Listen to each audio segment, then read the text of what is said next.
I'm going to find myself in a very odd position today. This is not because you're here, Sal, but just because I'm going to defend Russell Wilson today. Okay. And I think I'm going to be the only person because an article in The Athletic came out today, and I can't sugarcoat it. It makes Russell Wilson look really, really bad. It paints a picture that he attempted to get Pete Carroll and John Schneider, the coach and GM of the Seattle Seahawks, fired.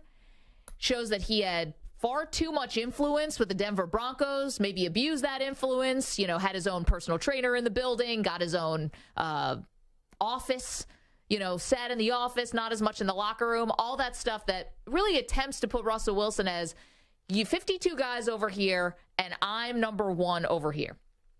But Sal, I want to defend Russell Wilson and all of his weirdness. Okay. If I am the best quarterback in the history of a franchise, and I'm talking about Seattle, if I'm someone who's getting paid tons of money, all the pressure is on me, right? The Legion of Boom is over. I'm here now. I'm going to be the focal point and the centerpiece. And then all of a sudden, I feel like my coach, GM, not making great decisions for the organization, doesn't showcase me when I'm still in my athletic prime. I'm making sacrifices for the team. We all agree that it wasn't working anymore in Seattle. So why wouldn't Russell Wilson think, well, they'd probably want to keep me, right? I'm the guy who's making all the money. I'm the one whose face is all over the stadium. I'm the one who they're pushing front and center. Not to say it's okay to go to, a boss and say, I want this person fired, but to go and say it's either me or them, I can understand why Russell Wilson felt like he was at that breaking point. I don't know if I could defend that necessarily. I do think that Russell Wilson's been getting dragged here for no good reasons with his failures in Denver. Because to your point, Mag, you're talking about a guy who was the face of the Seahawks franchise. Right. Obviously, great success, winning Super Bowls, being in Super Bowls, all that stuff. Now, that's all he knew was Seattle. Right. Then you come to a new spot in Denver, and you're supposed to be the guy. You want to do things your way. Right. So I don't have an issue with Russell Wilson. Oh, Russell Wilson, it was his way or the highway, or he was trying to do this or that. Yeah, I would expect that. He's trying to get a feel for a new organization, but he's got to stay true to what he knows made him successful in the first place. And if he truly felt in Seattle that he wasn't going to have success with Pete Carroll, with the GM, the way that things were structured, and the way that players in sports, especially successful players like Russell Wilson, have been given a voice, right? Then why wouldn't he potentially want to use that voice? Listen, the idea that he had too much influence in Denver, I mean, isn't that really a matter of opinion? They brought him there for that. Well, they brought him there and then they paid him a ton of money. You trade the 2 first-round draft picks, the 2 second-rounders, right? It's 3 players, and then you go there and you give him a $250 million with 130 guaranteed. Of course he's going to feel like he has influence. And honestly, what's the crime here? That the guy wanted an office? Why? Because he wanted to spend more time at the facility talking about football. Even in this article, it says he's got whiteboards all over, drawn up plays. TV is always turned to NFL Network. It's not like he's in there doing poker night. Right. He's in there trying to, give it his all. And to be honest, Nathaniel Hackett, guys, it took him 15 games and he was fired. I mean, if I walked into the organization and thought, oh my goodness, I just got traded here, I just signed a big extension, and the head coach turns out has no idea what he's doing. I'm a 10-year vet, 12-year vet, whatever, Russell Wilson. I'm going to step in and think this is a leadership void. I know what works. I've won in the NFL. I can see where he would say, I got to take over a little bit here. I get it. How do you trust the Broncos based on the moves that they've made here? Whether it's drafting quarterbacks in recent years, whether it's hiring failed coaches, one failed coach after another, or maybe not even a failed coach, but just not giving guys an opportunity maybe to stick it out. And then Hackett, like you said, they hired Hackett because they thought he was going to bring Aaron Rodgers along. Right, they didn't want Wilson. Yeah, clearly they didn't bring Hackett because they thought he was a good head coach, because guess what? He's not a good head coach. We saw it in week 1 that he was overmatched as a head coach.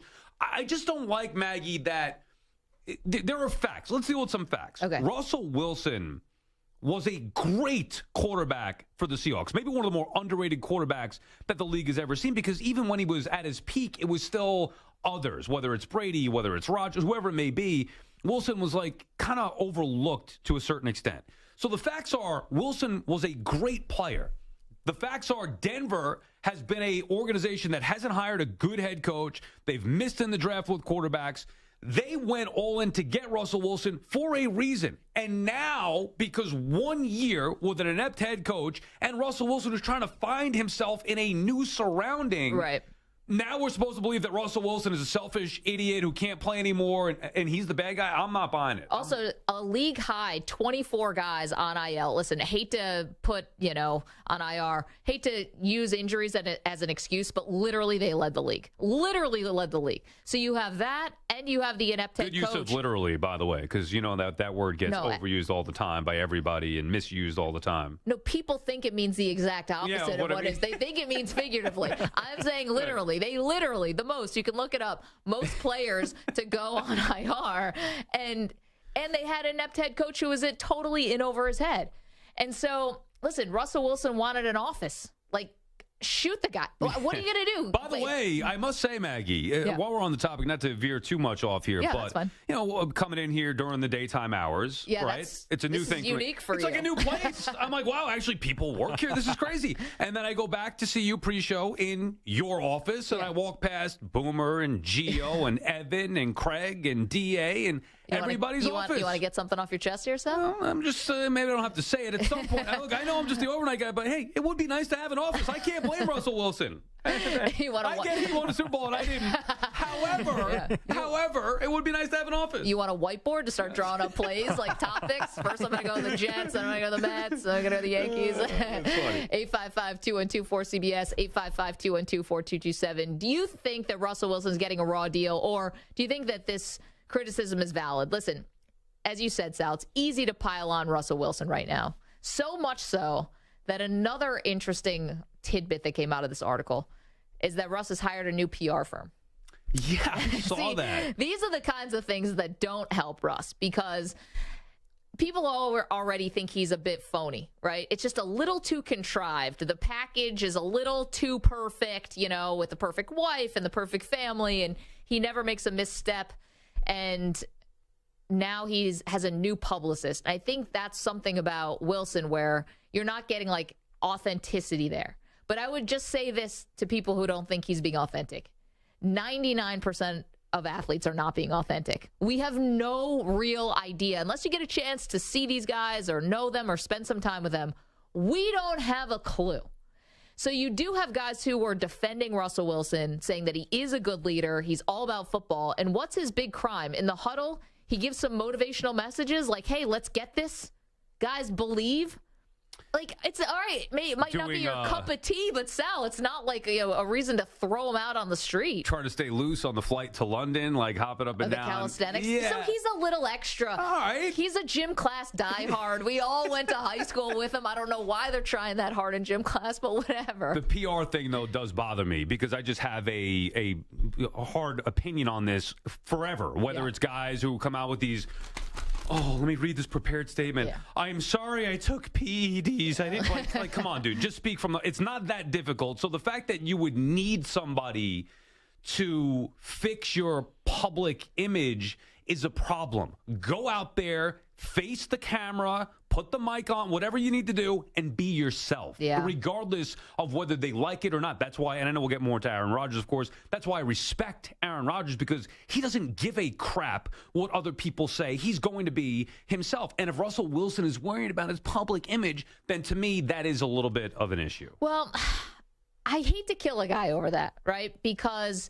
First of all, we live in a day and age, and you and I know this just as well as athletes do. We don't compare ourselves to athletes, but we are in a front-facing public job. Right. Where we're being asked to be ourselves, but sometimes you say something the wrong way, you do a wrong move, you can get public blowback from that, and you and I would know 1/100th of what it would be like as opposed to a professional athlete. Sometimes you do need someone to help you shape your message.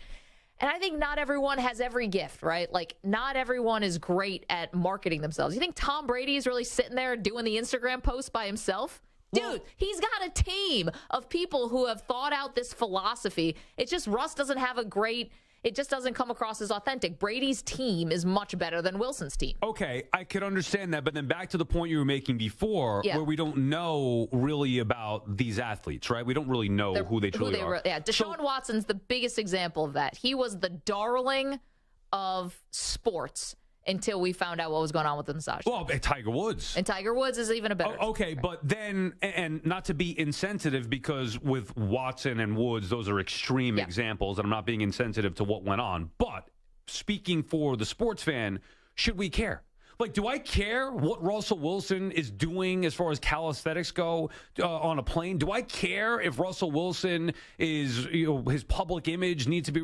No, I care if I'm a Broncos fan. Right. If he's winning games, this becomes an issue because the Broncos sucked this year. Yeah. That's the problem. So you look at it, the Yankees with Aroldis Chapman. Why go get Aroldis Chapman when he had issues with? Terrible. Yeah, right. But do you think the Yankee fans should be punished and not want to celebrate for a guy who could potentially close out a World Series game or whatever it may be? So as a sports fan, it's a very fine line, but I don't think we should care about what they're like as people because A, we don't know, and B, it's about what they do on the field. Oh, that's interesting. See, I get it, and it is about what they do on the field, but you are, in some ways, they're asking you to invest as a sports fan, like financially. Well, don't you think the organization, though? You want to invest in the right people. The machine.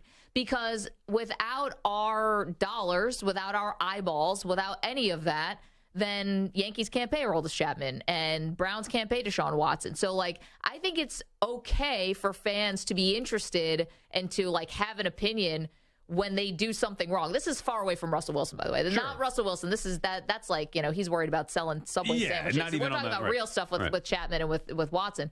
I didn't feel like I do want to know that because I am investing. I am giving my money, my hard-earned dollars, and my time.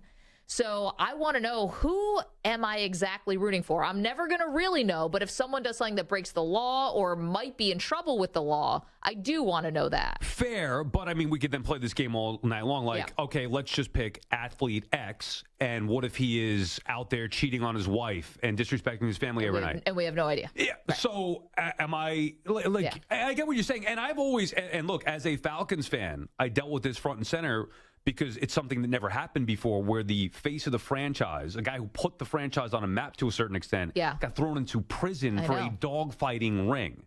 Okay, so when you, and if you watch what the Falcons have done since, they made a conscious effort to bring in high-character people into their organization, even at the expense of winning games potentially with not going out there and getting the most talented person, but looking for high-character individuals, which is something that I have great respect for. Sure. But there's no way that you and I sitting here could know what every athlete is up to. And I don't think it's fair to ask the sports fan to care about that stuff, which just brings us back, I guess, to Russell Wilson. Like, I don't really think Denver Bronco fans give a crap about his public image. Yeah. They want him to just win games. Yeah, they do just want him to win games, and it's so much easier to dunk on him if he's not winning games for all these little things. It also doesn't help you've got guys like Richard Sherman and former Legion of Boom members who just can't wait. Every opportunity they can get, they just dunk on Wilson. And it's like, it's funny and it's right in our faces, and I think it has not done Russell Wilson any favors, that's for sure.